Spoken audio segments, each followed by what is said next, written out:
more. Got the knowledge in store. Oh yeah. Alan Lang, watch him chuckle with flair. Movie and TV show reviews what you need. Film threats on Firework, planting the seeds. Film threat, we keep it real.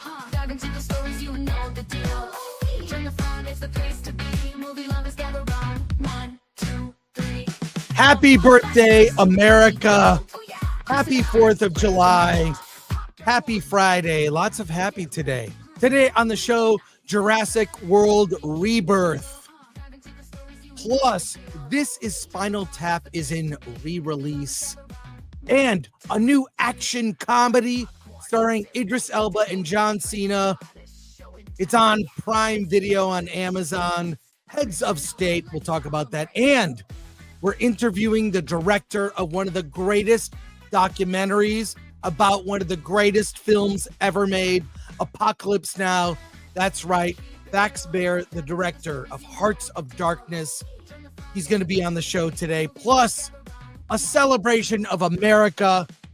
And Superman is coming. We have loads of Superman news, stuff you will not see anywhere else.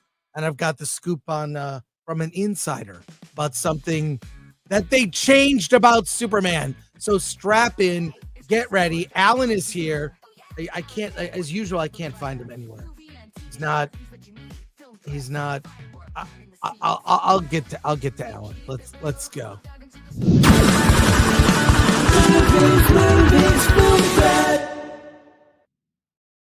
Where is he? I don't see. Hello, Chris.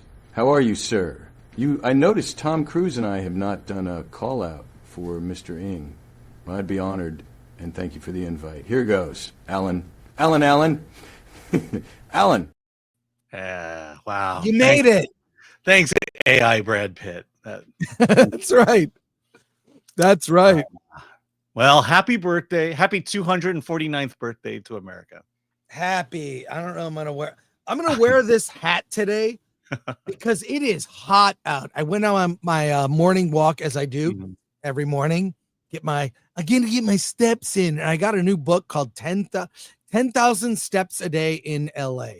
All sorts of paths, but I pretty much just walk through my neighborhood and pick up garbage because I see Modelo beer cans everywhere. Guess who picks them up? This guy, because I don't want my neighborhood looking like trash. But it's hot out, and I will wear this hat today when I'm out and about. You know what I'm else I'm going to do? I'm going to drink. I already got it all set up. I'm going to drink Americaritas. I've got a little America straw here. I'll be drinking some Americaritas and wearing this hat because it is hot. I need this shit. What are your plans for? My plan? Well, I think the big one is we're going to go to my daughter's high school. It overlooks all of Orange County, and then watch fireworks from there. That's it. It's so funny. They say that fireworks are banned in LA. That never, I mean, they are just, and of course, if you've got a dog and they are afraid of fireworks, keep an eye on them. But here's the thing. It's not that we're doing fireworks at the high school. The high school overlooks all of Orange County. Yes. So we're going to see all of the fireworks at all of the stadiums, parks, and Disneyland from our high school. I'm going to a friend's house. His place overlooks LA. It's a good view. But Pasadena, every year I would go to the Rose Bowl. They have the parking lot. It's free. You just parking is overpriced, but you just go there, lay out a blanket, and you watch the fireworks. This year, they're not doing fireworks. You know what they're doing? A drone show in the stadium. Tickets are cheap, but I kind of don't care. I'm really disappointed. But tomorrow's the big deal. I am seeing Jaws at the Hollywood Bowl, and I'm super excited about that. Jaws with the LA Philharmonic and fireworks show. That's Saturday, so it's a whole 4th of July weekend. I know that's an interesting one because Jaws, basically the music is the villain in Jaws. Yes, the music that movie without the music would not work. Yeah. But before we get to comments, I got a little treat for you, Alan. Yeah. Let me tell you about something here. Before podcasts, before podcasts and whatnot, there was a thing called video magazines. And our friends at Found Footage Fest, they find lots of weird footage. This is a clip from Fireworks Video Magazine. Let's see how exciting media was back in the day. Check out this short clip. Hi, I'm Jack Drews, editor of American Fireworks News. And I'm Donnie Drews, co-editor of American Fireworks News. Welcome to the Fireworks Video Magazine. Some pretty big things happen in our fireworks world each year. We'll have a list of the really big events and tell you when to go, where to go, and who to contact. And we'll follow this up with a printed list of events to make it easy for you. Here's the tip. Jack, do you remember the time we were filming the setup at the display and they had a shell that wouldn't fit the pipe and a loader did something so simple and easy to make it fit? Oh, I sure do. And how about that trip that we took to the consumer fireworks manufacturing plant where the manager showed us that special way that he tests base items for stability? Oh, yeah. And weren't we surprised when we found out that the Consumer Product Safety Commission is now recommending that technique for everyone?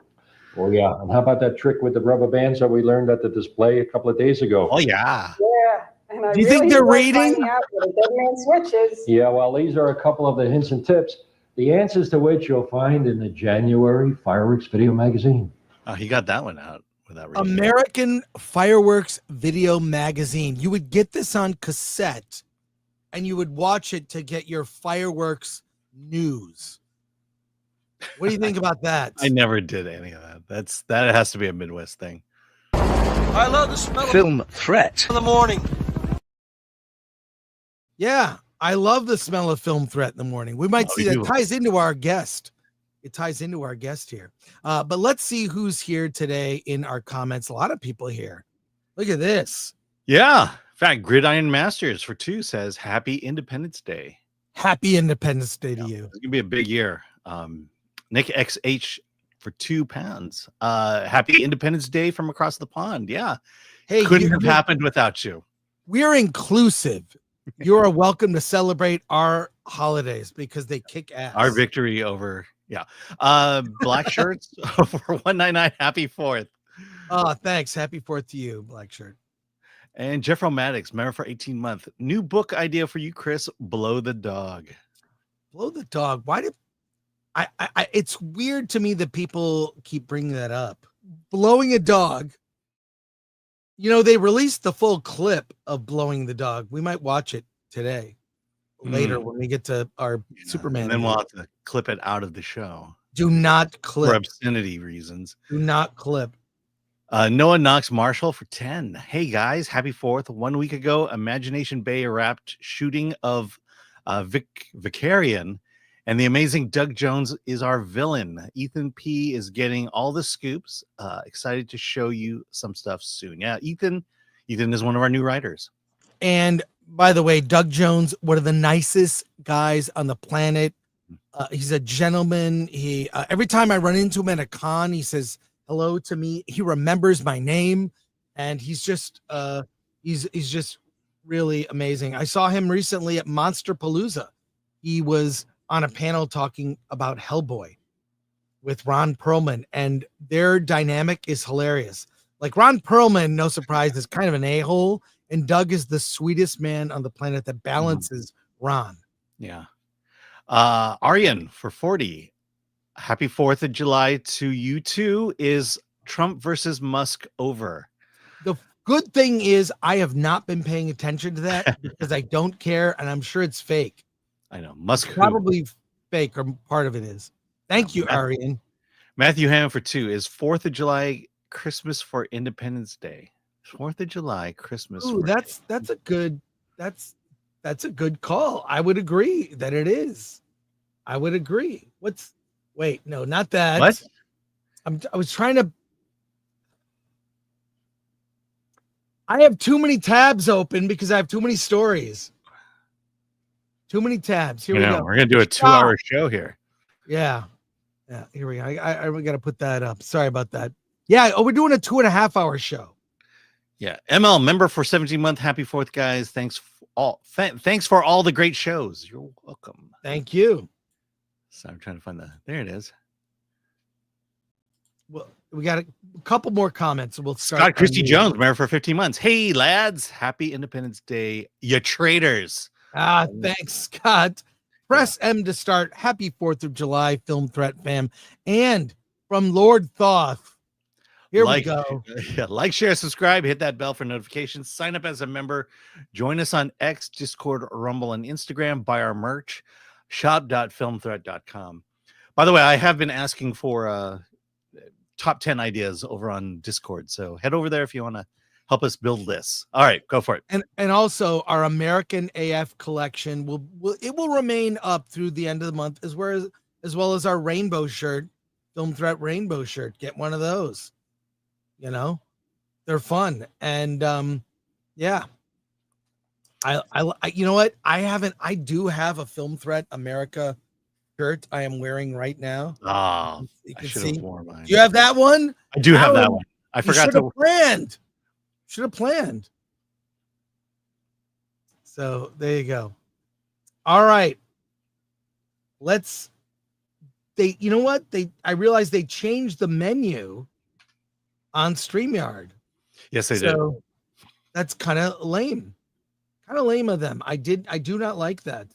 I do not like that. But Alan, it's 4th of July weekend, and I'm excited to watch some of my favorite 4th of July rated movies. I mentioned to you I'm going to see Jaws at the Hollywood Bowl on 4th of July weekend with the LA Philharmonic playing the iconic score. I don't use the term iconic loosely. That score for Jaws is iconic. And because the movie takes place over 4th of July or during the course of 4th of July, I always think of that movie. There are lots of other great 4th of July movies. Independence Day, of course. But Rotten Tomatoes put together a list of the 50 movies you can watch on 4th of July weekend. Let's just scroll and comment here. 1776. That is, yes, number one. It's adapted from a Broadway show. It's a musical. I haven't seen it in years. I'm not sure if it holds up, but I kind of want to watch it. You're not sure if it holds up? It's the signing of it's the creation of the Declaration of Independence. No, I'm saying because it was made in 1972. All right. Air Force One, Harrison Ford, all the President's Men. Wow. I don't know about that one. Yeah. The American President. Okay. Okay. Number 4. Number 5, An American Tale. Apollo 13. Number 6. I mean, okay. I guess. That's 4th of July. Well, I mean, it's a rocket. There's a rocket in it. Yeah. Argo. Huh. Okay. I don't know. I mean, that's a very good film. I don't know about 4th of July weekend. Armageddon. Yeah. Hell yeah. Yes. Armageddon. That movie it's bad, but also like a guilty pleasure. Black Hawk Down, number 9. Number 10, Born on the 4th of July. That should be higher up on the list. Built in the title.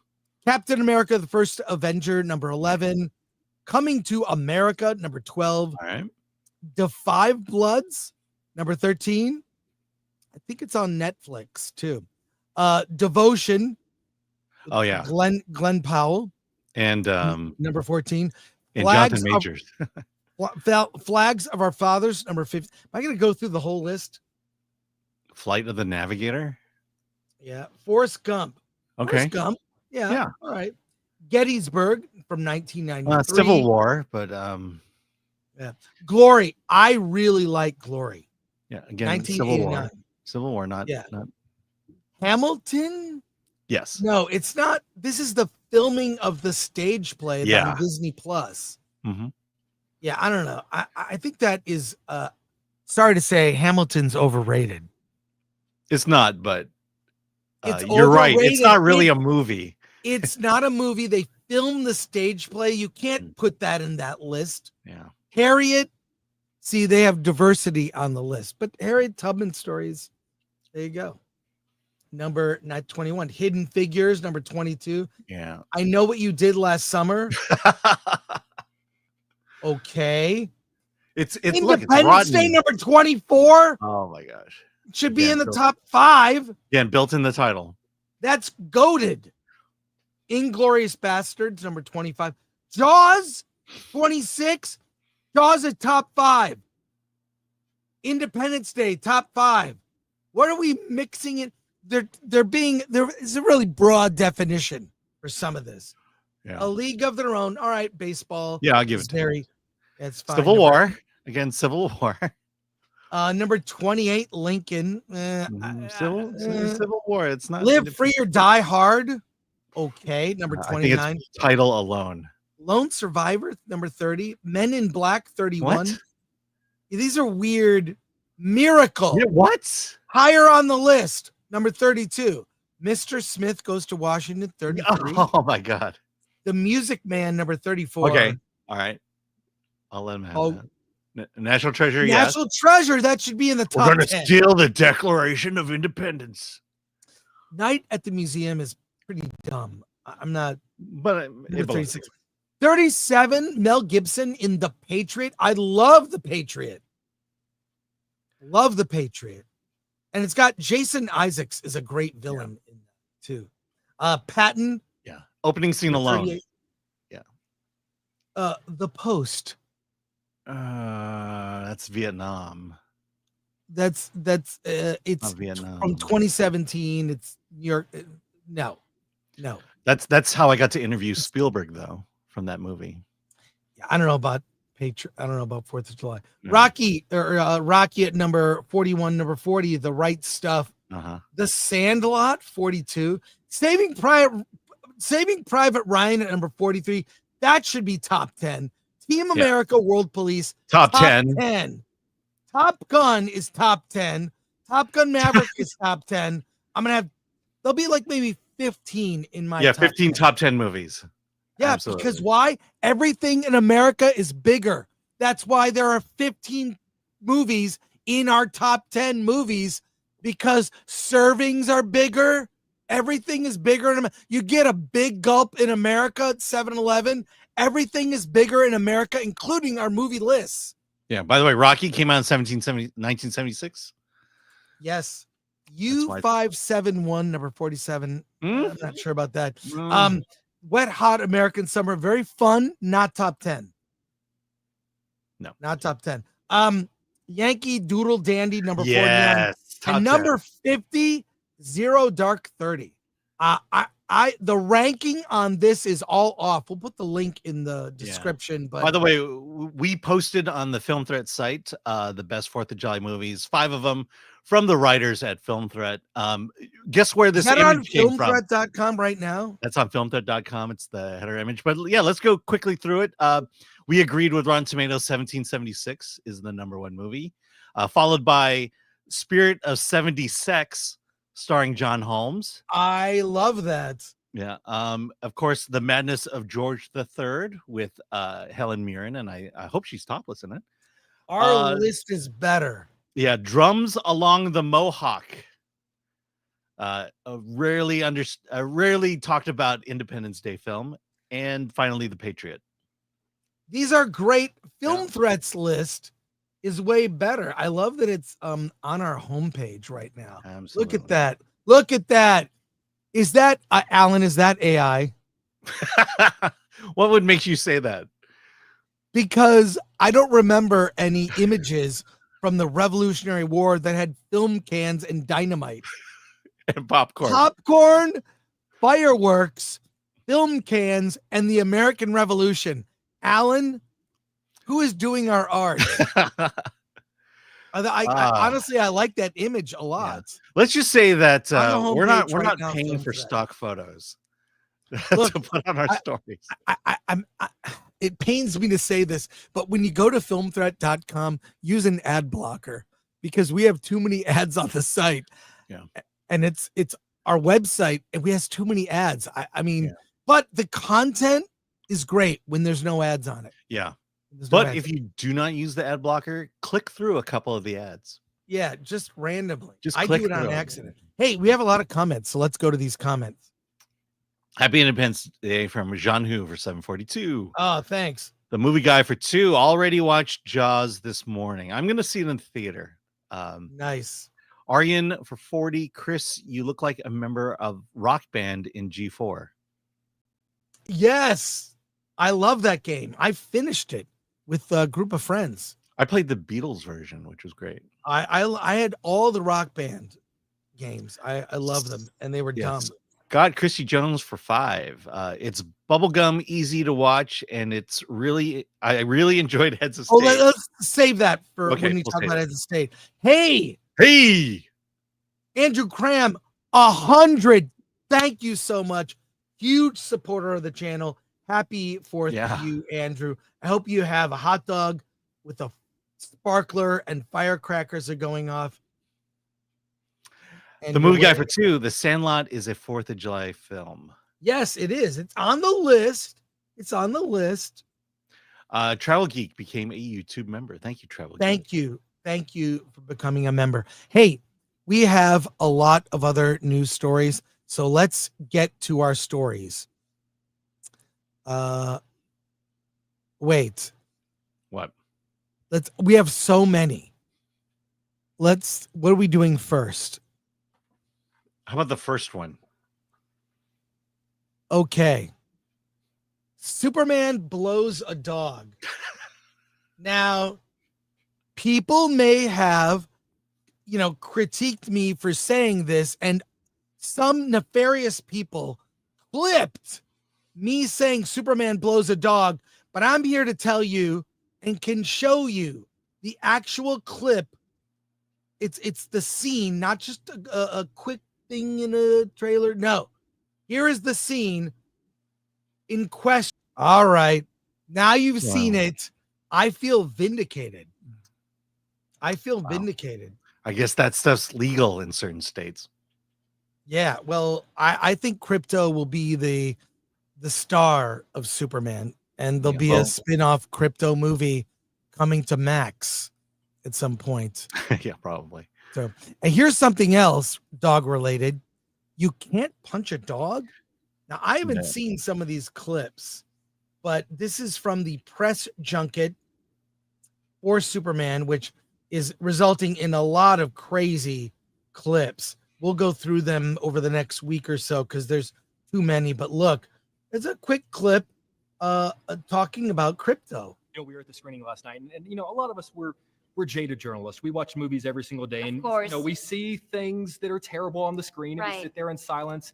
There's a scene where you're not the kindest to Crypto, and out loud, I heard someone go, "Oh hell no!" Oh, that's awesome. The way they actually cut a worse scene from. That's right. Me and Nick were a little bit pissed about it, but it's okay. Did this go full John Wick? Oh no. Now you have to tell. What did they cut? Because I guess you can say it. Well, they cut Ultraman punching Crypto because apparently they did really bad in the screen, like the test screening. It's not okay. You can't punch a dog. You can't punch. I did not punch the dog. The dog attacked me first. Listen, Sure. I had to make sure that I was alive. And by the way, I did not kill him or anything. I just make sure that he was wrapped in a little bubble. Of course. Survival. She doesn't want PETA on her. So. To be fair, it was a tennis ball. Exactly. People, it was a tennis ball. We really need to, which I'm sure James Gunn would love us reducing one of his greatest special effects. To a tennis ball. James, no. And that's from Extra.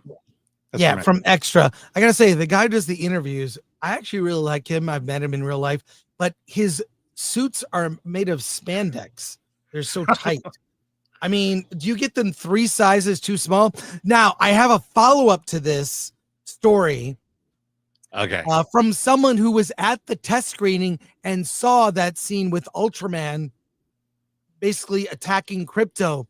And the idea is the audience is led to believe that Crypto is dead from Ultraman.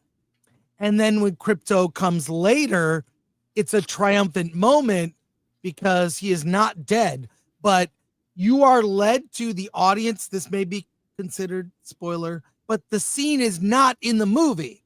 But I'm told by the person who saw the first test screening that scene is very important, and by cutting it out lessens the danger. The impact of the yeah. What do you think, Alan?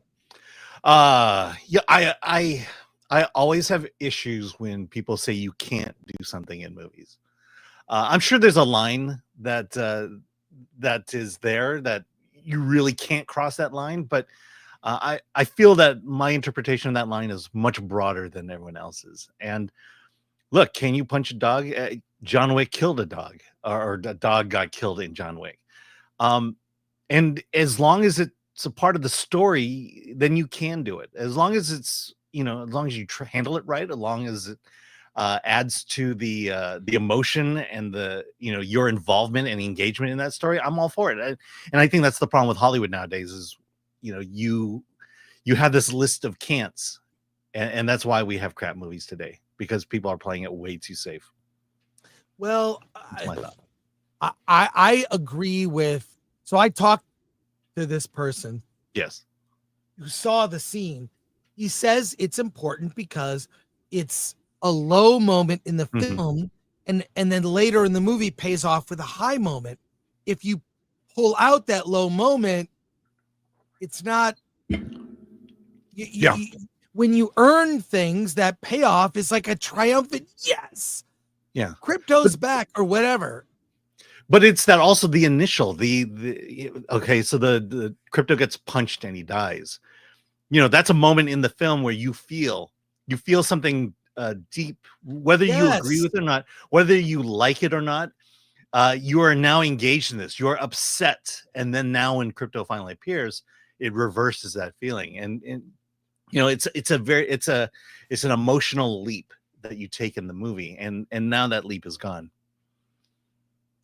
Yeah, he just arrived. Yay, Crypto arrived. Cool. All right. Sorry, I'm being confused. We have way too many stories. There was one really about Spotify that disappeared. Yeah. Now we've got. So I'm going through our list. And I feel like timing wise, we need to. Okay. Where is that others? Okay, let's just do this. Put that Spotify story back in there, please. David Corenswet got some advice from Henry Cavill. And here he is in a brief interview here. Let's take a look at this clip. It's 30 seconds. I had the pleasure of exchanging letters with two previous Supermans, Henry Cavill and Tyler Hoechlin. Both of them, interestingly, sort of said in their own words, I'm not going to try to give you any tips. And I think that's a very Superman thing. Superman's not so much for giving advice or dictating how other people should be. They really just conveyed to me an encouragement and a sense of, have fun with it, which I think is Superman's way of doing it too. They were very encouraging, and we had a lovely exchange, and I'm excited to meet them one day. It'll be great when we can all get in a room together. All right. So he texted with Henry Cavill. What are we to take from that? Yeah, never train your replacement. Yeah. Oh, by the way, I put the list in the private chat. Okay, wait. So yeah, I already have that. The list isn't. Something moved, and I thought we talked before the show. You see, everybody likes to chit chat except for me, because that's when you're done with the show. What you do before the show is you talk about the show you're about to do. Well, I will be honest with you. I don't remember seeing the item in the planning doc. I remember seeing it in the River chat. Okay, so it's not there. Because I set up to do it, I had to log into my Spotify account. Now I'm looking in our little things, captions here. I don't see it. Yeah. Again, the most overproduced show. No, it's not. On YouTube. No, it's not. It's not. So this is the guy who's replacing Jennifer Lee, which we went in depth with the D files. Everything he says here is exactly what I'd expect a politician to say. He's saying the things that we all want to hear, but backs nothing up. Of course he's going to say diversity is great, which is the first warning here is going back to they're not learning from their mistakes. I was a much cuter baby. You were. What happened to you? Exactly. Hey, James Gunn says James Gunn knows how to play to an audience, and he's inspired by Bollywood movies. Did you know that? I did not know that. Let's take a look at a clip. So, by the way, Bollywood films and Eastern cinema in general is the most important thing to me when I'm telling stories. The thing that those films give to me is that they aren't afraid of having a movie that has heart, that has drama, but that's also funny, has music.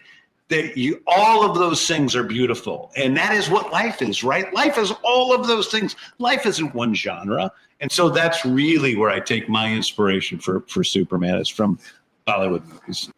So I don't know if you're like me, Alan, but the best thing about that clip is probably just going to be, the person who said nothing during the clip. She didn't say a word. That she's done the greatest press tour. James Gunn should only do interviews with Rachel Brosnahan at sort of just sitting there, or maybe not even show James, just show her, and then he can talk. That's fine. I might listen, but yeah, that's the best thing about that clip. And I will say this, if he's praising Bollywood, I kind of see where Superman is going. It's going to be goofy. It's going to be over the top. It's going to be like, look at the movie RRR. Mm-hmm. I mean, that was a movie we praised, for a year, Right. When it was in release. I saw it like 8 times that year in the theater. And those movies are goofy. They're romantic. They're well, they have heart. They have heart. It's definitely patriotic. They're unafraid to just be, wild. And that's kind of almost Bollywood, you could say, is like sort of the goofy, old DC comics. So maybe that works. I'm not sure. Yeah, and to not bring Han, Luke, and Leia back. Yes. Well, we're going to go through going through a greatest hits of stuff we always say. Yeah. But it's time to review some movies. Where would you like me to start, Alan? Oh, we need to start with the greatest of all time, and let's review Heads of State. Heads of State. I'm gonna wait 3 minutes. Wait on that? Yeah, I'm gonna wait because it takes, for some reason, it's a StreamYard thing. It's a StreamYard thing. Yeah. And then Heads of State is here. It's on Prime Video. It is at least it looks from the outside, looks like a big budget action movie. And it stars John Cena as the President of the United States, he's Will Derringer, the president, who is also an action movie star who became president. Idris Elba is the Prime Minister of the UK. He plays Sam Clark, and they're preparing for a meeting with NATO. Will Derringer is newly elected and felt dissed by Sam, who had fish and chips with the opposing the guy who's running against Will Derringer. In an odd series of events, we see Air Force One is shot down with Will and Sam aboard. They get parachutes and they land in a foreign country where they try to survive and get to this meeting at NATO, where NATO is quickly falling apart. Priyanka Chopra plays Noel Bissett. She's an agent who was involved with Sam, Idris Elba's character. Jack Quaid plays a CIA agent who likes to have fun with weapons. Paddy Considine plays this Russian arms dealer. He's great in everything. He is a great villain. And I'll say, if you've seen the trailer, it's just as dumb, if not worse, than what you've seen in the trailer. I mean, it is a dumb action comedy that delivers on the promise of its trailer. I can't say I didn't have fun, but wow, there are scenes that are dumb, god awful. And I would say I noticed most of the explosions, gunshots, fire, all fake.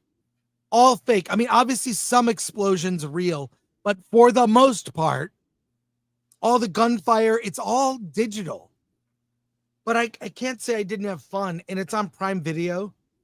In my living room, I watched this. I was able to pause and get a drink. Alan, what did you think of Heads of State? Yeah, I'm going to quote you and say there are movies that belong on streaming, and this is that movie. Yeah, this is that. It checks all the boxes of a streaming movie. Yeah, I mean, okay, first of all, it fulfills every expectation you have when you watch the trailer. It also makes you wonder how desperate is Idris Elba that he needs to be in this movie. But okay, right. I hope they paid him a lot.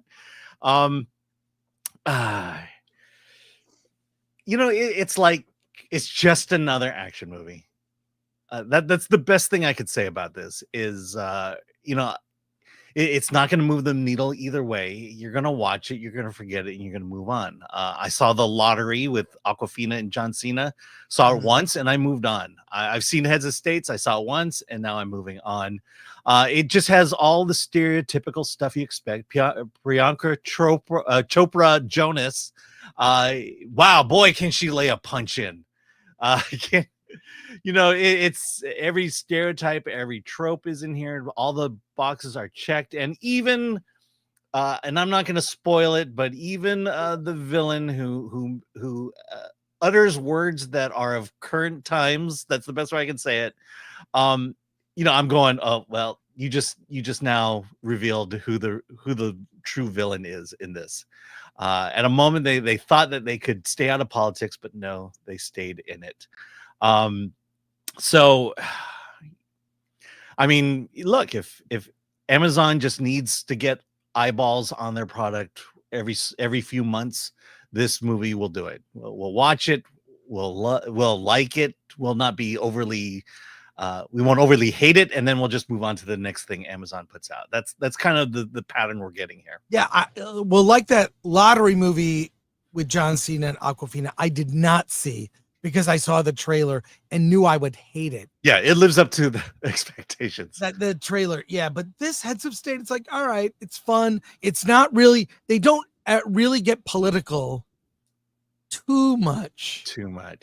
But I kind of feel one like moment that if you voted for a certain candidate, you're going to notice it, and then you're going to get pissed off at it. Yeah. So it's like Hollywood can't help themselves. But yeah. I like the idea of a masculine president who's like a Stallone type, an action hero that becomes president.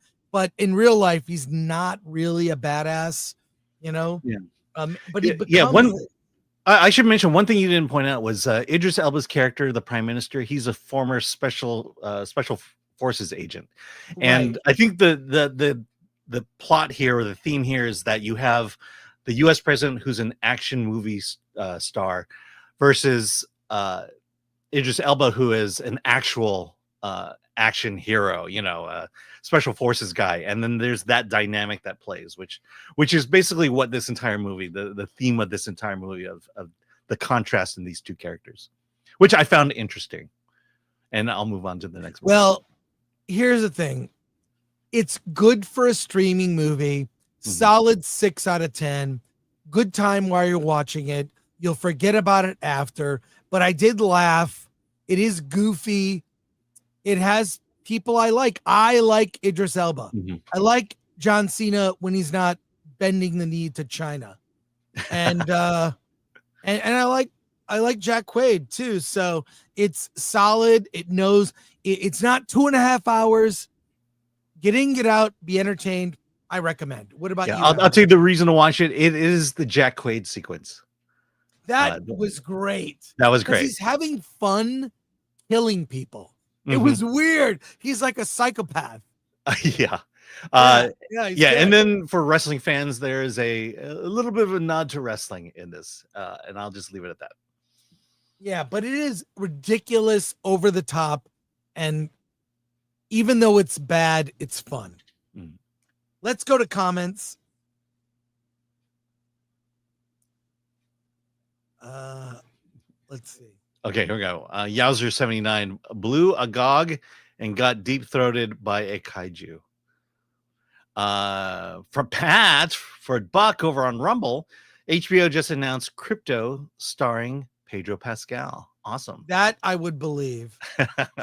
Lord comment for 5. Happy 4th of July, Chris Gore and Alan, from your longtime friend and pal me, Rar.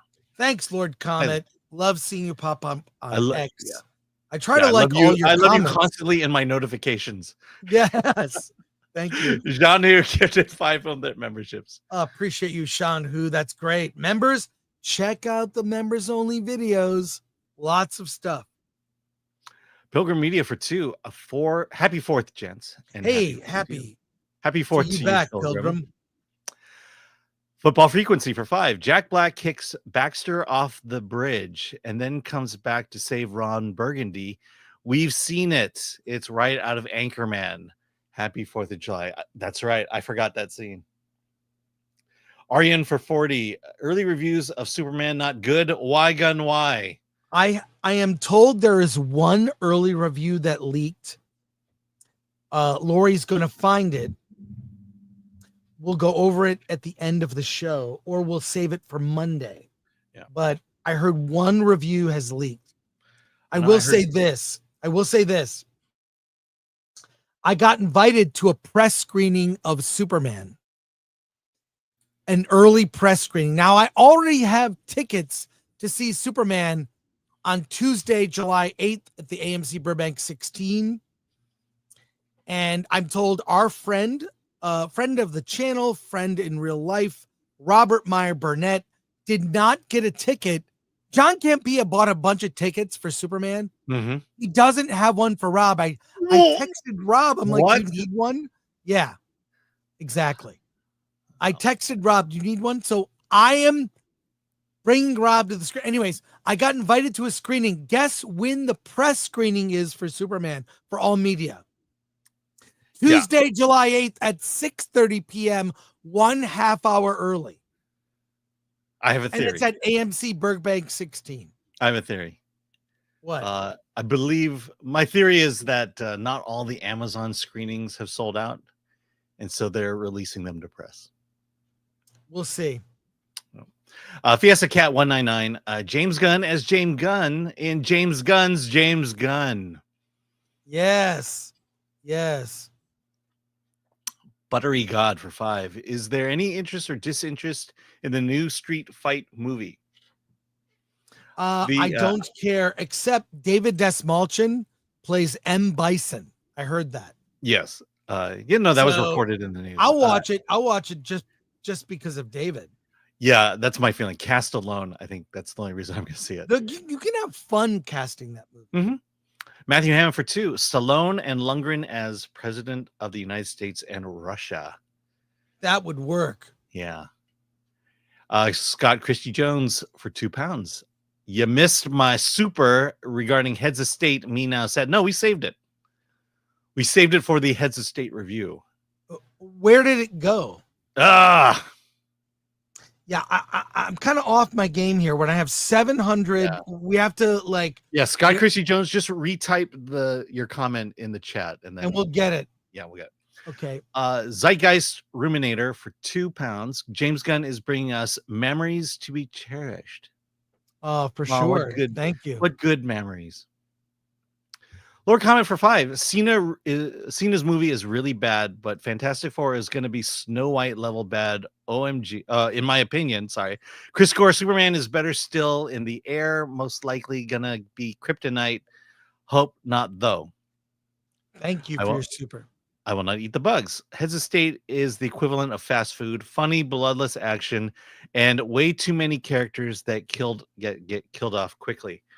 Yeah, it's the A-team of Amazon Prime. Did we ever get that comment, by the way? Or moving on. Jurassic World Rebirth is here. This is the 7th Jurassic Park or Jurassic World film in the franchise, and it has arrived.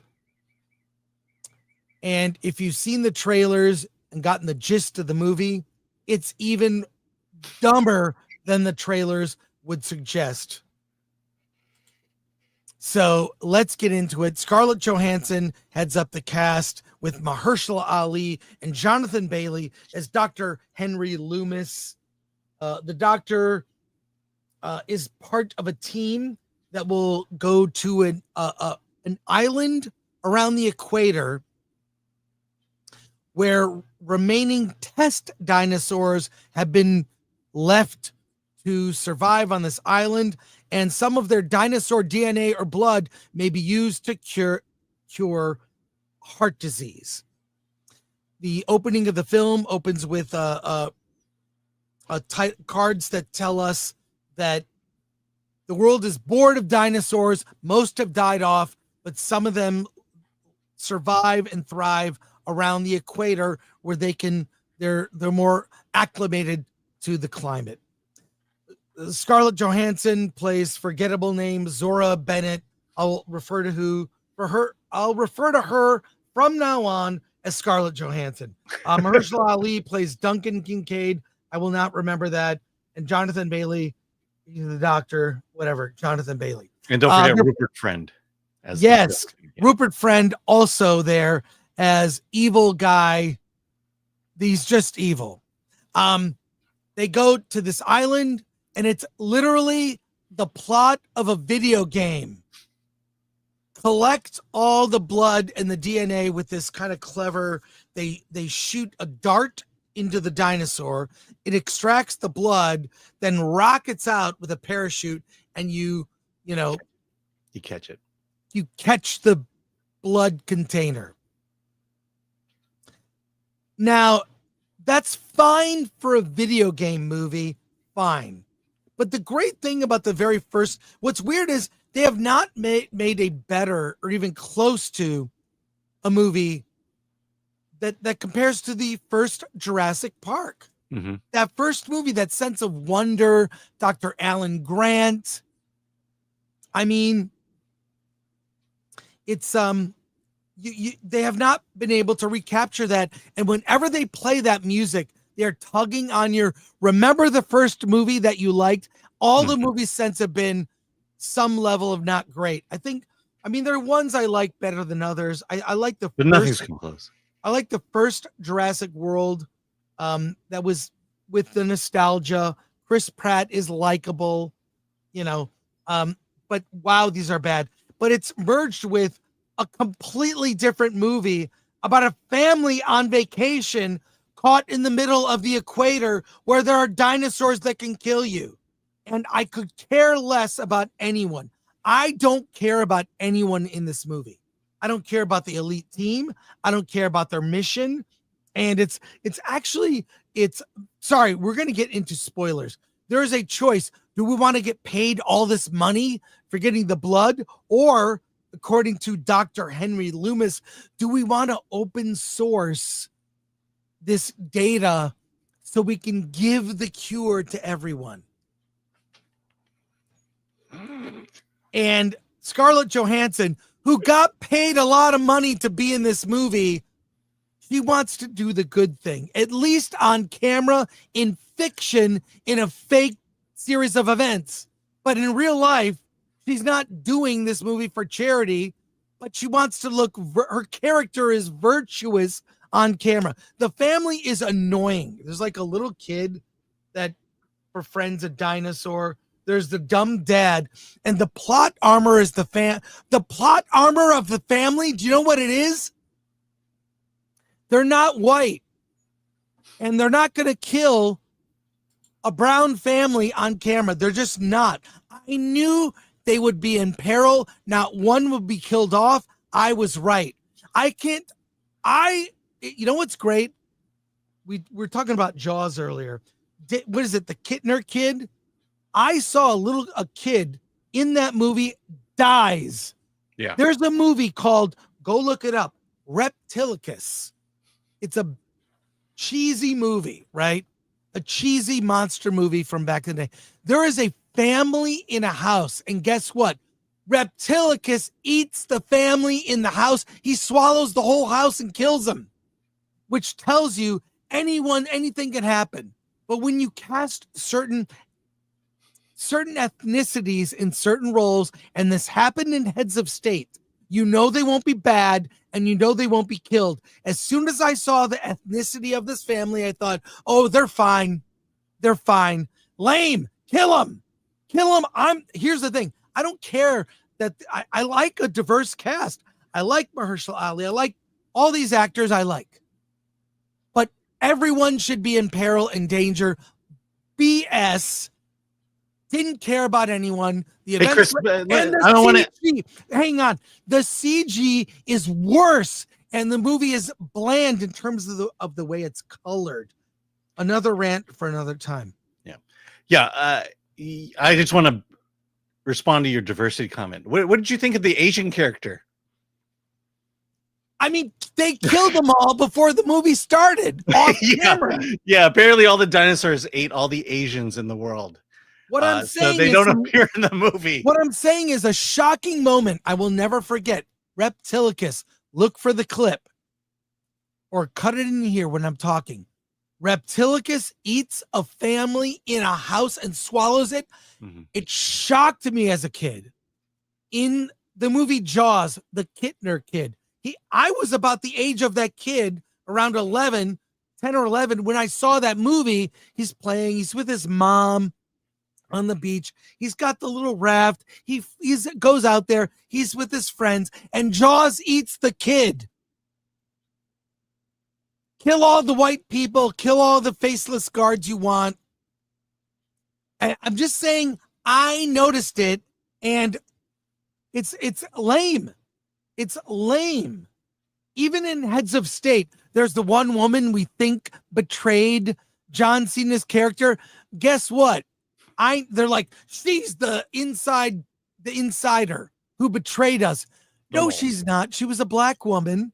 And I knew it's like, oh, it's going to turn out to be the VP who is white. Yes. You can't have anyone other than white people be evil or killed in some way, including Rupert Friend. Anyways, I'm saying, give me the diverse cast. But I believe in equity in murdering characters in dinosaur movies. Alan, your thoughts? My review is F this film. The only reason I suspect, I heard we have a guest coming on soon. Hang on, I know that. 10 o'clock. Look, now I lost my thought. God. I mean, Yeah, please don't. Just give me. I'm just saying. Just give me a minute or two to talk about this movie. That's all I'm saying. So I took my wife to see this movie. She weirdly enough loves Snow White with Rachel Zegler. She while she was in the hospital, she watched the sequels, Star Wars sequels. Oh, I love Rey. She hated this movie with such a passion. That tells you how bad it is. My review, the quote in my review is basically, Jurassic World Rebirth makes Jurassic Park 3 look like Raiders of the Lost Ark. Because did you tweet that? That's great. It's in the review. Oh, okay. So here, I got to go quickly here. But I just really, this movie is just shows the regression of storytelling that is happening in Hollywood right now. And because no one knows how to tell stories anymore. No one knows how to create characters that are compelling.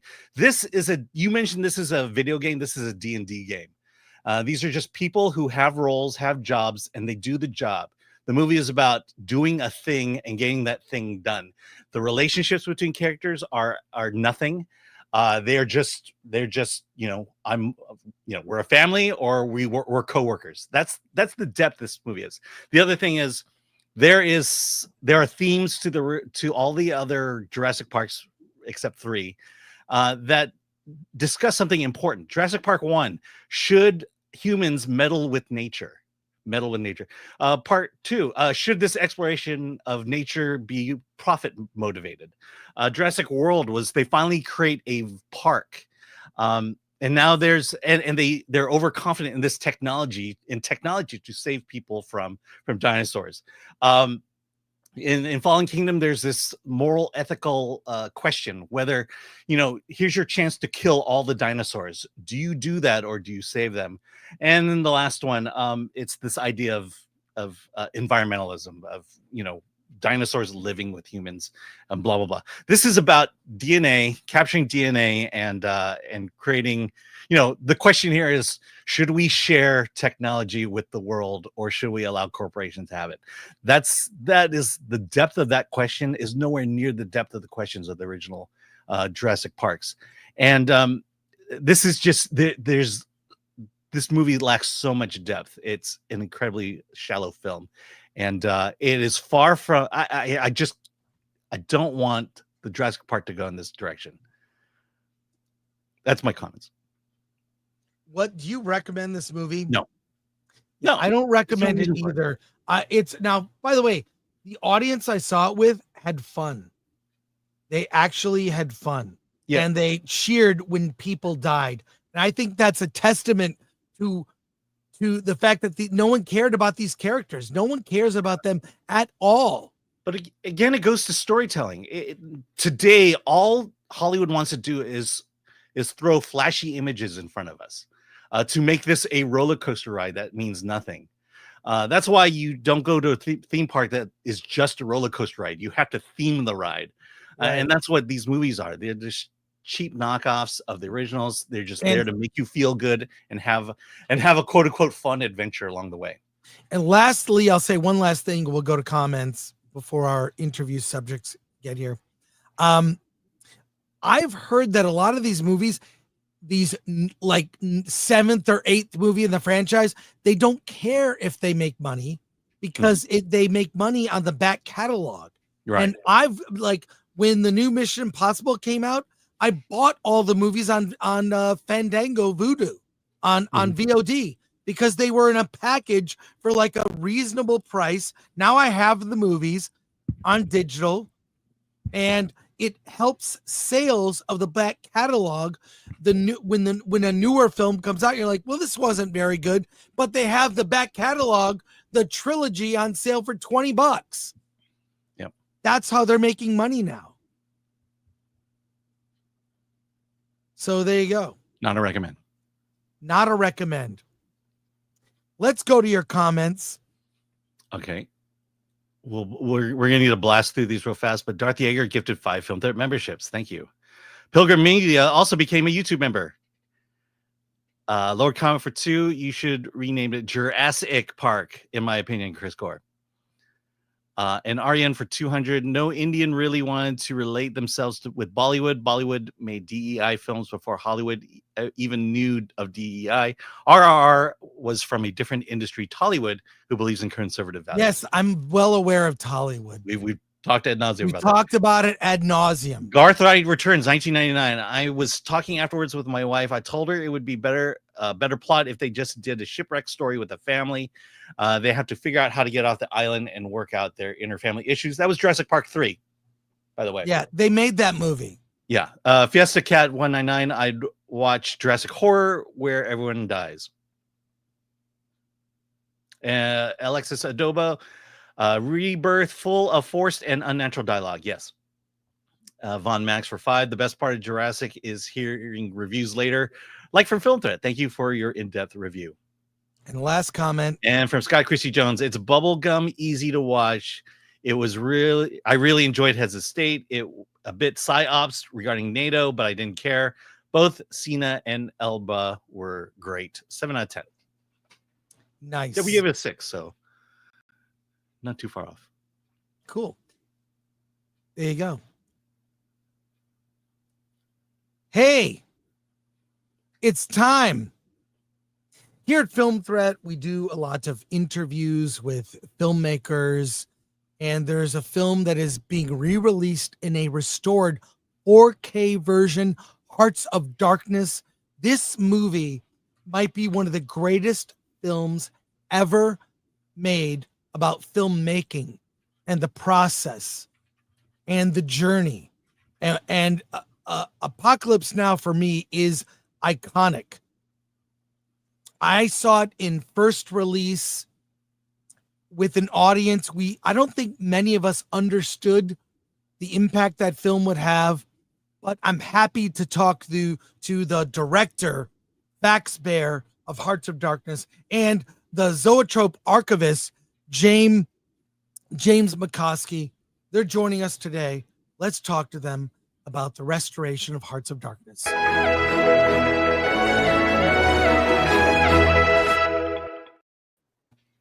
Hey, James. I guess Fax is on his way. I hope so. Well, I'm usually the guy that's late. All right, that's okay. Yeah. Well, since you're the archivist, tell us. The archivist has to be on time. The director, you can, Yeah, director can F off. It's all good. But hey, tell us about what went into.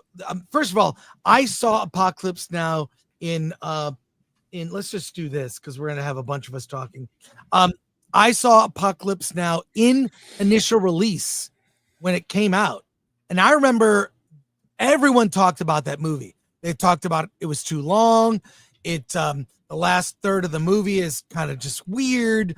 But there's so much about that movie, from the violence, the sex, just being in the midst of that. And come to find out, the behind the scenes of making the movie was a lot like the movie. Yeah, and you were referring to the '79 version as people thinking it was correct. But it was interesting because Francis knew that.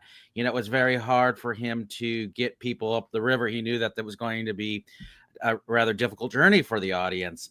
And so that version sort of came out knowing that.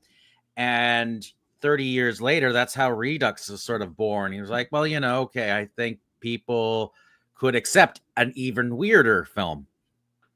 And so then there was the genesis of the 2000 cut of Redux. So it's interesting. So he was playing around with knowing that what people would find is tolerable, and because it was a difficult journey, in '79, and he didn't know what people would take. So that's sort of the impetus of how the two versions came about. And then in 2019, Francis came up with Final Cut, sort of that Goldilocks version, right. That hybrid version of the two, something that falls right in between the original and Redux. Well, I don't know if you remember, in the 90s, Film Threat did a story about the 5-hour. There was a 5-hour cut that was bootleg, and we did a story about it. Yeah, it's not necessarily fair because every film has the first assembly. Yes, it was the first assembly, but there were so many things in that were. It was a cover story. It was a big deal, and any director would just sort of it's all its warts and everything. It's not like meant for public consumption. Yeah, it wasn't. It's sort of the working progress of trying a director and a filmmaker to create that, and that's everything in the kitchen sink. So it's not necessily. It's not fair. I agree with you. Not fair for sure, But but it's an interesting document to show the creative process of how you get from the first assembly to sort of a lock. I found it. It's on eBay for stupid money, but I have one copy of it. There's the cover of Film Thread that that you can find and pay too much for, but I think we might have it on the website archived. But no, I agree. It was a rough assembly, not the movie, but so much that movie is. But just to say it's something unique, it's not unique. For every film that is made has a first assembly, so it's not like this is an unusual find. But this movie, we're still talking about this movie. There's so many movies that come out. They're here, and I feel like we're in the age of disposable cinema or streaming movies. They're not movies anymore. They're made for streaming. Right? People even describe films like that. Well, that's a streaming movie. And then they're very dismissive. But Well, Apocalypse that's no Now- different than when people said that was a made-for-television movie. Yes, or that's direct-to-video movie. Yeah. Remember that? Yeah. So there are always those disposable cinema. But why are we still talking about this film? It's a film that I don't think could actually be made today. There's these rare versions. There's these rare films that, visual effects or CG that's come along that's made film set safer. I don't know if you would want to light a jungle on fire with that amount of gasoline today. I don't know if you'd ever want your actor to ever get to a place like Martin Sheen, that was excising his demons, and you'd see in Hearts of Darkness he was in a very low state, health-wise, mentally, physically, to a point he was on the edge, and you see that when at the very opening of Apocalypse Now. There was just a lot of boundaries crossed in this film that I just don't know if you'd ever get away with today. Well, the other thing is, do you want to see CG helicopters in your movie? Yeah, I don't. Yeah. Nope. Yeah, I just it's real. I mean, there's no effects. This was not a visual CGI film. And you can tell. I mean, what's real and what's Marvel in a way. And not to say one is better than the other, but this was just sort of the last days of those type of epic films that just can't be made today. On the opposite end, and I don't know if you can comment on this, but I found myself having to explain the Vietnam War to my teen daughter. It's weird because we grew up with it. It was always in the background. And now we have a generation that doesn't know a thing about it. And I wonder if has there been any discussion like that or talk about, the relevance today to the current youth?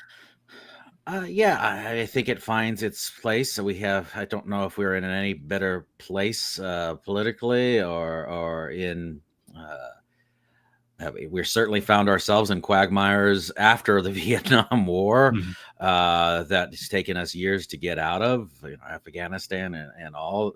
We find ourselves repeating history, and certainly with Apocalypse Now and Vietnam, that's also the importance of that one scene that people have strong emotions for, if it belongs or not, is the French plantation scene. And that talks about doomed to repeat history. The French were in Vietnam well before the Americans. And here we're stepping in a problem that another country had found itself in.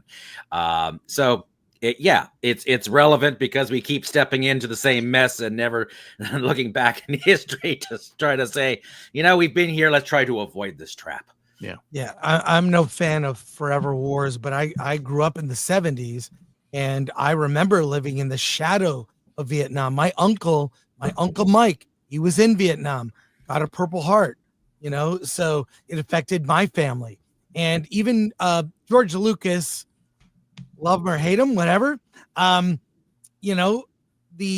final Star Wars movie, Return of the Jedi, the battle with the Ewoks on the moon of Endor, was his commentary on Vietnam, that the natives would overthrow the technologically advanced empire, right? So that was his commentary. Well, he was supposed to do Apocalypse Now with John Milius in the beginning. So I guess his take was, instead of going to Vietnam to shoot on 16 millimeter, he will do it on Endor with Ewoks. Yeah. Now, before we go to questions from our audience here, what went into the restoration? And we should show the trailer for the movie. There's a trailer. I'd like people to see it who are not familiar. Let's watch this real quick. It's scary to watch someone you love confront failure, death, fear of going insane. It's what it was really like. It was crazy.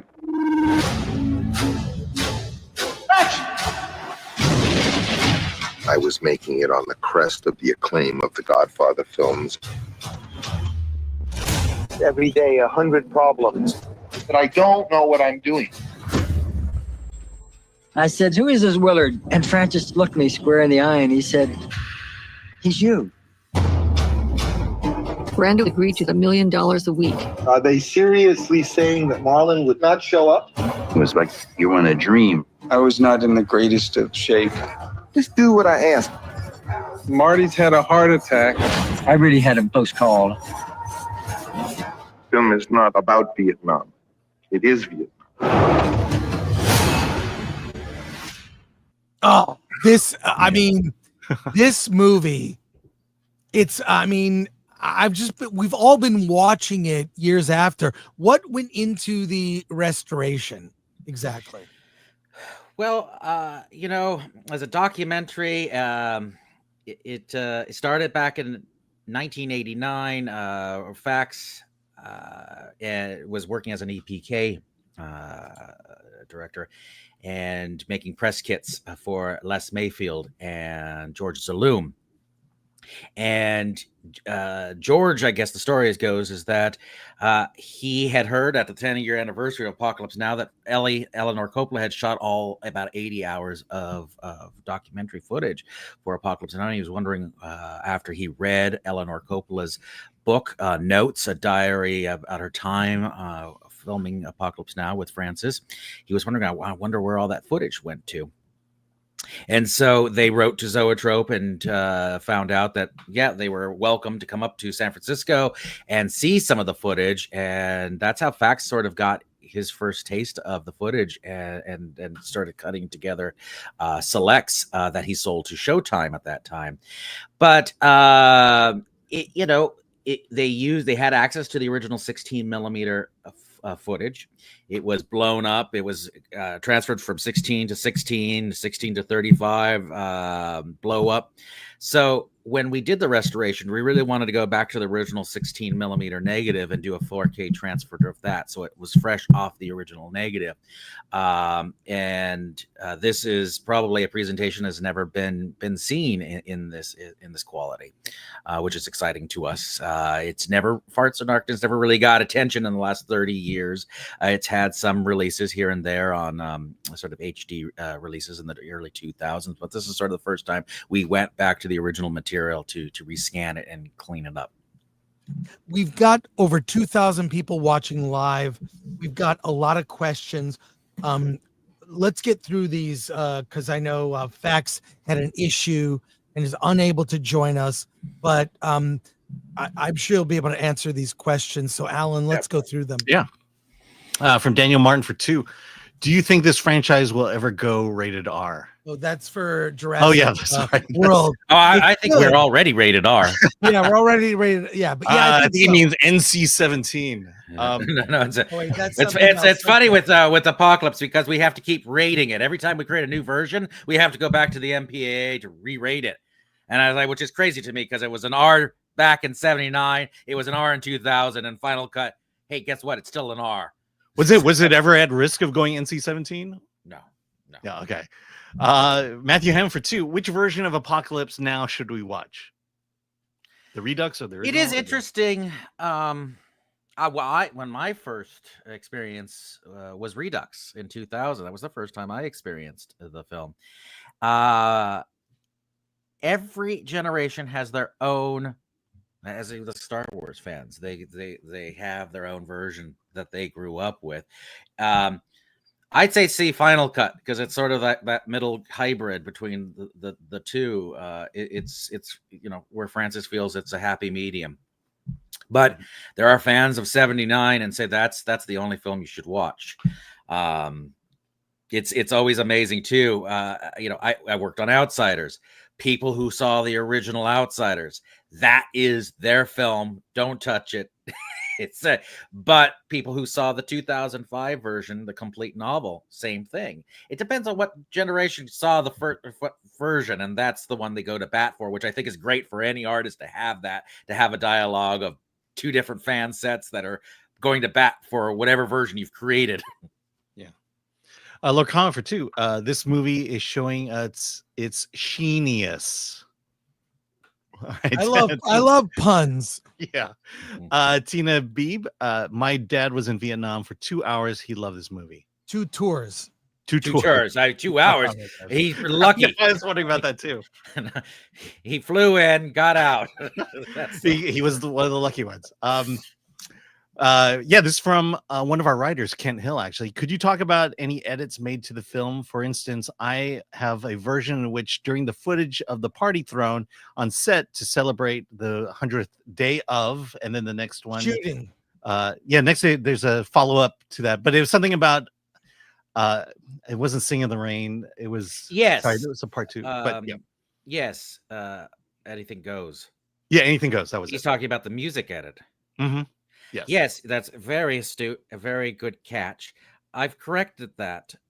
There's 2 songs that were removed in the earlier versions. So actually, we've gone back. It was a license issue, and getting it cleared. I got those 2 songs cleared recently, and so the original presentation of Hearts of Darkness is exactly how people would have watched it back in the 90s. So those 2 songs are back in. Okay. Yes. Yeah. Francis sings to a little girl. Anything Goes. A Cole Porter. Yeah. Now, it's coming to VOD in 4K when? Oh, they will be later this year. We have 2. So Studio Canal will come out in Europe, and then followed by later this year will be Lionsgate's release. And they're going to do it slightly 2 different editions. And Blu-ray, I assume. 4K Blu-ray. 4K Blu-ray, yes, 4K Blu-ray, and there will be sort of, a DVD edition. Usually they'll attach that too for those people who haven't made the jump to the 4K world. And do you think Lionsgate will do a theatrical at all? Or I would like to see it in a theater. It is actually today hitting theaters. Film Forum, July 4th, New York first. But if they go to rialtopictures.com, there is, you can see where the bookings are currently. There is one in LA. I'm not sure where you guys are, but Los Feliz, I believe. No, AFI Cinema in Los Angeles is the one I know, and I know Fax will be there doing a Q&A. But Film Forum today opened up after we had a very successful record-breaking 2 weeks of showing Apocalypse Now, the roadshow version, which had no end credits. We printed out the original program to hand out to the audience, and we had sellout shows, and people are still coming to the film after almost 50 years. Well, here it is, Apocalypse Now roadshow version. Go to rialtopictures.com. That closed yesterday, but go back. If you go back one. But there's these are the dates, the upcoming dates. These are the dates. So American Cinematheque Los Feliz in July 26th, in Dallas, Texas, the 19th. Go to rialtopictures.com to get more info. James, that's just for the Apocalypse Now. If you go back a page, those are the dates for Hearts of Darkness. Okay, yeah. That's on there too. So just go to the website. Let's go to the website. Here we go, right here. Another page. Here you go. We've got dates here. LA, American Cinematheque, Los Feliz, Draft House in Chicago, and all over. So go to rialtopictures.com. Click on that. James, thank you for joining us. We appreciate it. I'm always that facts I always remember one time when Francis we went to show One from the Heart, and I was just there. Francis never showed up. He was supposed to be, and so then you got me.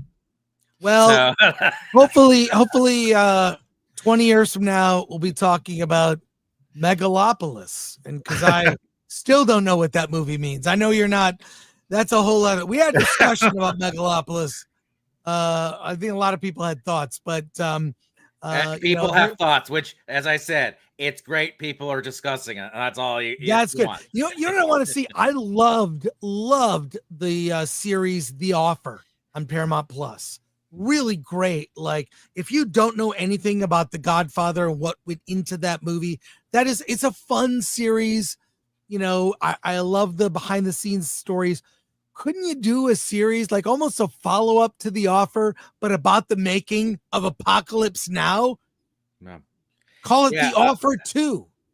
I think, was it James Franco did his film Zeroville, and there's a section in the film about Apocalypse Now. So it's sort of a weird moment. I don't know if anyone ever saw that film, but yeah. You know, I know you don't have time, but I do want to talk about Captain EO maybe for another time. Captain EO would be great to do. Yes. Yeah. James, thank you so much for taking the time. We hope Fax is okay. It is 4th of July. Fireworks accidents are prevalent. So let's not start a rumor here. I wish him well. But tell him we said hello. We here at Film Threat are fans. Yeah. And maybe when it's out on VOD. Well, it is interesting for Fax Barr, who goes from serious documentary to Fire Marshal Bill. How do you make that conversion? I have no idea. Living Color and Mad TV. So he's a multi-talented guy. James, thank you so much. Please come back with Fax when we the Blu-ray release, because I think a lot of people will be wanting to get that. Thank you so much. Great, guys. Thank you so much for having me. And happy 4th of July. Happy 4th of July. Take care. Take care.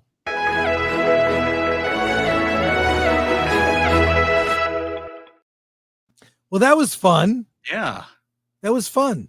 Yeah, I do have a whole bunch of Captain EO questions too. Well, look, hey, we've got more films to review. We have an amazing treat at the end of the show. We were going to do a short show, but there were 700 news stories we had to do. So we're doing them. Happy birthday, America. Exactly. But let's get to it.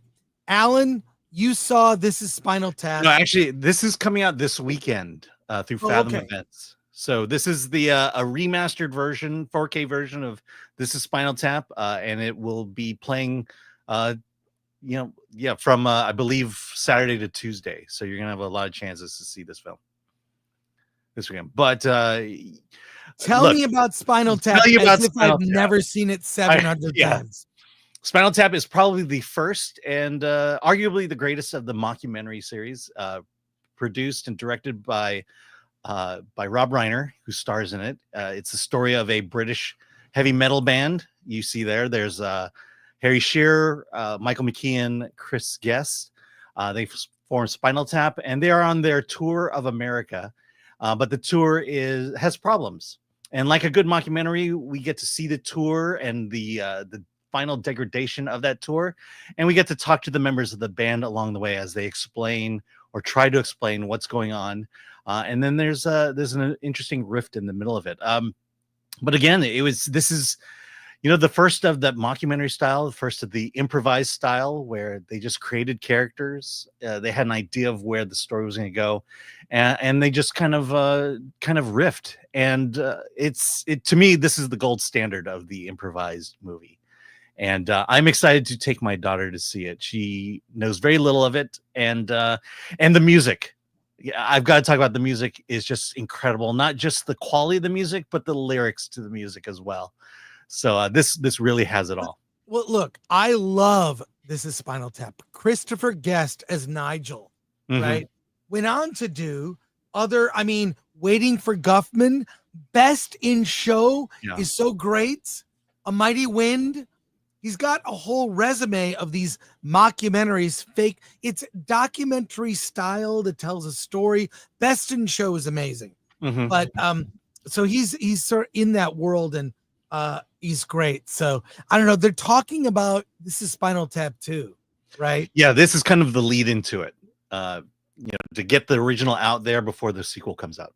And you know what that'll do? It'll help the sales of This Is Spinal Tap, newly released in a 4K version. Hollywood is just, and first of all, I'm happy this is coming out. I saw Monty Python's Holy Grail like a month or so ago. I love the older films coming out, but what it does is remind me how much modern things suck. Modern comedies. We'll see with Naked Gun. I've seen some things that I'm a little concerned about that movie. Yeah. But all this does is remind people that films that are older were better. And there's certain movies like Apocalypse Now or other like comedies that could not be made today. or not made in the way that they were made originally. You cannot make Apocalypse Now the way they made it. It would be CG heavy. Yes, and it would suck. Mm-hmm. So yeah, like I said, it's weird, but again, taking my daughter to the movies. I can't take her to see a current film anymore. She doesn't want to see these things, but she will see anything made before the year 2000, and that just shows you how far we've regressed to today. And Jurassic World Rebirth is a great example of that. Let's go to comments. From Aryan for 200 rupees.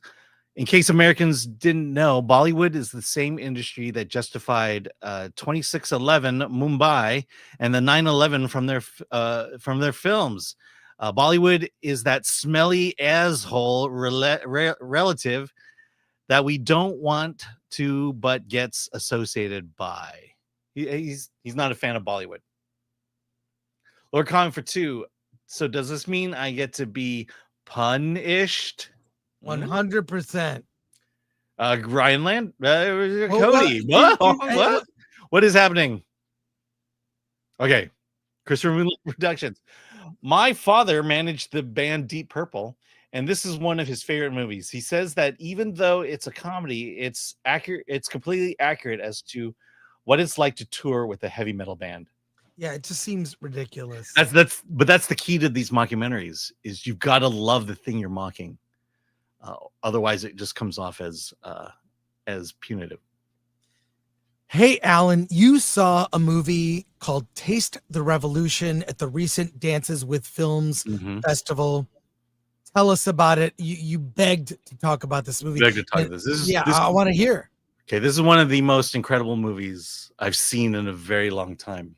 Taste the Revolution is, speaking of mockumentaries, this is a mockumentary of, the best thing I could describe it to is maybe the Black Lives Matter movement, the Chaz over in Seattle. It's a documentary about a charismatic leader played here by Mahershala Ali, who creates a movement, a revolution called Chaos. And he gets a friend who has whose parents go on vacation. He has this mansion with a giant piece of land, and invites all these students who are sympathetic to his cause to come camp out on this ground, and that they are going to create a revolution. And by the end of the movie, the goal is that they're going to protest at the governor's upcoming speech. And so the cameras are in there. They're talking to the people with it. You see a breadth of revolutionaries from, the elite rich to the poor who are just trying to, survive. And they're all brought together in this camp. And as you can imagine, if you followed the news, these great ideas suddenly degrade into chaos. For example, they decided to hold a first protest just to see how things work. They're going to protest the building of a strip mall. So they're going to tear down all these stores, and they're going to build a strip mall. Guess what happens at the end of that protest? What? They start looting all the stores that were going to get shut down. It's very true. Why are you describing what's happening in LA on a Tuesday? Okay, so this is the thing. You're great segue, Chris. This movie was shot in 2001. Did they use like real footage? The movie was shot in 2000. The director had just graduated from film school, and this was his first movie. And so he went to a friend who was in the writers program at NYU named Colin Trevorrow, who appears in the movie as one of the characters. Oh, wow. Not only that, Mahershala Ali was a graduate student at NYU, and they liked him so much that his role was meant to be a white person, but Mahershala just really connected with it. He is in fact the character is the adopted son of wealthy white parents, and there's a part where he fundraises amongst the elite of his parents, and they give him money to help fund this revolution. But Mahershala Ali at the time was a graduate student. This is literally Mahershala Ali's first movie. What happened was in 2001, when they made the movie, there's let's just say there's an incident involving a bomb, and as the movie was going to distribution, 9/11 happened, and there was no way this movie was ever going to get released. All right, so how old is this movie? 2001, 24 years old. God. Okay, so when Mahershala Ali won the Academy Award for Green Book, the director shot him film, and he goes, "You remember these scenes?" Because Mahershala Ali gives these speeches that motivates the crowd, and so he wins the Oscar. The director shows him the scenes from this movie, and Ali says, we need to release this movie. And so what they had to do is, the movie was very different. It was supposed to be just a straight narrative, and they realized that the best way to handle this movie was make it a documentary. So Mahershala and Colin Trevorrow became executive producers of the movie, and they were able to get basically the movie to the final finish line, which was at Dances with Films. I mean, but so the story behind this movie is not only incredible, but the insight of this movie, nothing has changed. It was nothing. As much as things have changed, nothing has changed, and you cannot help but see the comparisons between this movie and what's going on today with all these protests. It is an incredible movie just because of the things that go on in this movie. You would swear it is happening today. Well, I really want to see it, because I love indie movies like that. I love stories of movies that take decades to get made. Mm-hmm. Yeah, literally. You know, and I don't know. I'll for sure see it. So it's it's on the festival run. Okay, so it's on the festival run. Yes. If you want to see it, festival. I believe that they are close to a distribution deal, and I think what they're doing is because Ali is currently on Mahershala is on a junket tour, they're kind of going to wait for his next movie to come out before they release this in theaters. Let's go to comments. Yeah. Lord Comfort 2, Taste the Revolution. Is it like Taste the Rainbow? Maybe. Let's just say there's a connection there. Lord Comment for 2. That explanation was explosive for Prince Ali. There you go. I know. Yeah, but hey, we've got some surprises and one more thing to review, more of a commentary. Yes, I binged Squid Game season 3. I was a huge fan of the very first Squid Game. That first season is nearly flawless. I didn't see the need for a season 2 yet. Here we are. Season 2 ended on a cliffhanger. It was something of a disappointment. And I'm here to report that season 3 and its finale is even more of a disappointment. And worse, the fates of the characters are predictable. I saw it coming from a mile away.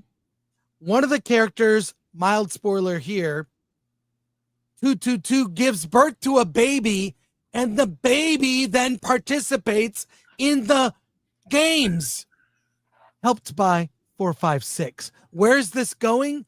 It's anyone's guess, but it's an easy guess. And then the ending, I won't say what happens. It's like Return of the King in Lord of the Rings, where the Return of the King, where there's 7 endings that tie back to things from season 1. Actually, if you watched it all at one time, might make a good bookend. But then guess what? And this is I have to spoil it at this point. I'm going to spoil it. Dip out if you don't want to hear this, but look. So the characters meet their fate, 456, baby 222, and you knew what the fate of each character would be based on how they conducted themselves from a moral standpoint. I'll put it that way. And things play out as predicted. And that stupid aside here, that stupid guys on the boat, the cops trying to find the island, which lasted 3 freaking seasons and was unnecessary. That kind of comes to a very unsatisfying. They shouldn't have even had that in the show. I guess they just needed something to cut back to. Anyways, look, I had fun watching it, but then here's what pissed me off. This is what really pissed me off about the end of Squid Game season 3. It ends in San Francisco, where one of the characters, I won't say who, observes that game that is the qualifier for the contestants to participate. That game is being played in America now, setting up an English American version of Squid Game. There is 100% they're doing the American Squid Game. And guess who was playing the game? Ricky Gervais. That would have been clever. Kate Blanchett. Kate Blanchett in San Francisco is playing the, you slap the card paper folded thing that you're trying to flip it over. Oh, Anyways, observing it, I groaned and I said, F, it was so dumb. It's a commercial. And by the way, the ratings for season 3 are crazy. Look it up, Alan. You're a numbers guy. I only say that because you're Asian. Yeah. And that makes sense. But yeah. So it ends setting up an English or an American version of Squid Game. Such a disappointment. It attempts to make some commentary on, the last episode is called Humans Are ... What? Humans are what? And 456 is on a mission to prove humans can be moral and you can win. Sometimes you win when you lose. But I really think you can watch Squid Game season 1 and forget the second and third season. I was colossally disappointed. So there you are. Yeah.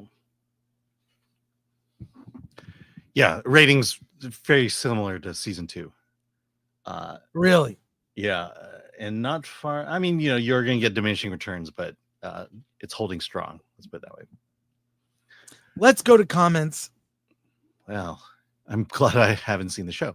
Eternal Glory gifted 5 Film Threat memberships. Thank you. Lord Comment for 2. So this movie could be called Squiddish. Yeah, I was squiddish about it. Feeling squiddish about it. ADLS 24. Yeah, but David Fincher is the showrunner, writer, director for the U.S. season of Squid Games. We shall see.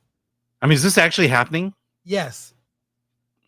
I don't know what stage. It could be, is it shooting? What's it doing? I don't know. Yeah. Well, maybe it'll be like the American Office and it'll do a whole lot better than the original. Next week is Superman is coming. Oh my God. This is some show notes here. Superman, we're doing Versus on Monday, normal show. We'll talk Jurassic, other stories. On Tuesday, July 8th, Alan and I, along with a lot of other people, are seeing Superman. We will talk about it in a special episode of Film Threat After Dark around 10 p.m. Pacific time. On Tuesday night, we'll do a show. We will talk Superman. So just letting you know. And as a special treat, no, wait, I didn't mean to show that. That's not what I meant to show. Yum. But I'll just say this. A tribute to America. What does America mean to you other than maybe the image we're seeing here, Alan? Love it. Sorry, distracted. What was the original question? What does America mean to you, Alan? America means it means freedom. It means access to opportunity, to live the American dream, to be better than you were, to build something, to create something, to have a common bond with those who may not look like you, to motorboat away, to wonder, do we really need bras? To ask yourself, to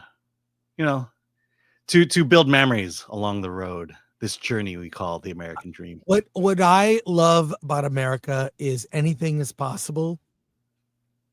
If you dream it, you can make it happen. That despite the fact that there is a lot of rhetoric today about victimhood and, you're oppressed, you know what? Anyone can do anything. And because I've always been a fan of indie film, independent film represents the best of America. I was talking to a Canadian filmmaker who said he really admired American filmmakers because in Canada, you go to the Canadian Film Board, and if they don't like your movie, you don't get your movie made. But in America, you just don't give up. There is nothing stopping anyone from getting a movie made. And as an independent filmmaker, there is not one thing stopping you from getting your movie made. And you can make your indie film dream happen. And that's what Film Threat is about. And I'll end the show on this. I'll end the show on a bit of inspiration. And you know what? Let's do a clip of this. Don't worry. This needs to be, you need to hear this. Listen to this whenever you need inspiration. This is what 4th of July is about. This is America.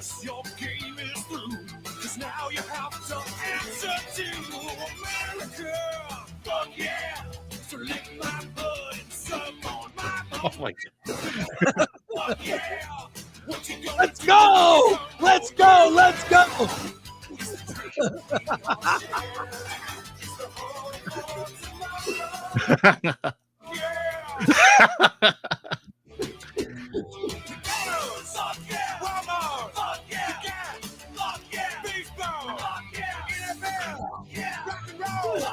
Oh my God. Oh no!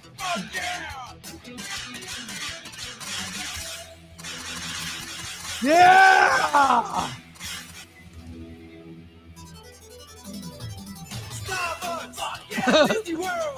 It's still going. Yeah, this is the greatest. Oh my God.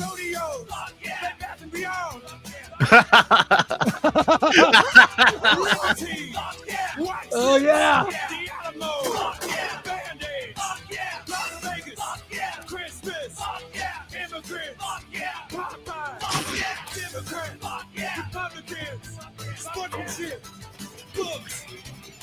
Books. Books. Yeah.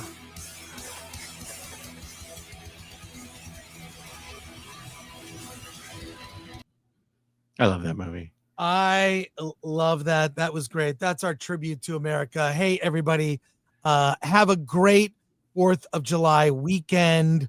Lord Comet, thank you so much. Nipples ahoy, Captain. And the bird is the word. Thank you, Lord Comet. We appreciate you. And just have a great 4th weekend. I'm seeing Jaws. I don't know what you're doing. And I'm seeing this is Spinal Tap. That's right. And thank you to our mod, Lord Thoth, MK Solid, Atomic Lori. She works too hard on this show. Too hard. She works too hard and cares too much. That's my only complaint about Lori. She works her butt off and makes our show great, and we appreciate her. Glenn Nuccio, my friend Alan.